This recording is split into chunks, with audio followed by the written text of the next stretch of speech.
So I decided to look, well, what kind of posters do we have here? You know, what kind of posters do we have in the Southwest? So that's when I researched it. And a lot of the posters that did come up were modern posters or posters of Billy the Kid. You know, so that's why I decided actually to use the font that I did.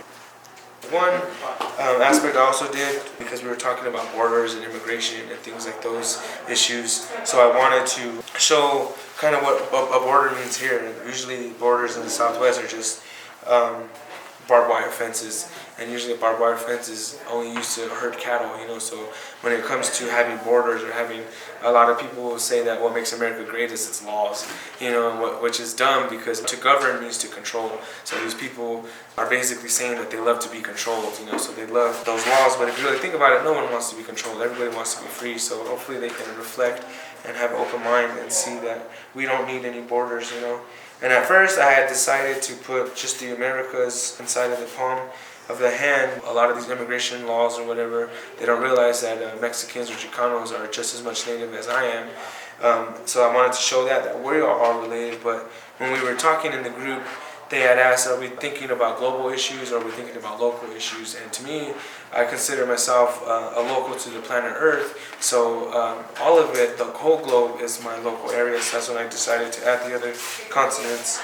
And what the hand actually is for, well, one, usually when you tell somebody to stop, you tell them to stop with your hand like that.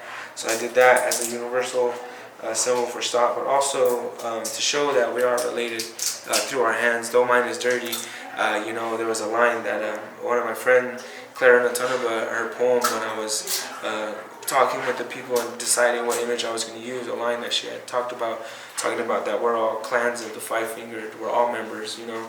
So that's why I decided, another reason I decided to use the hand.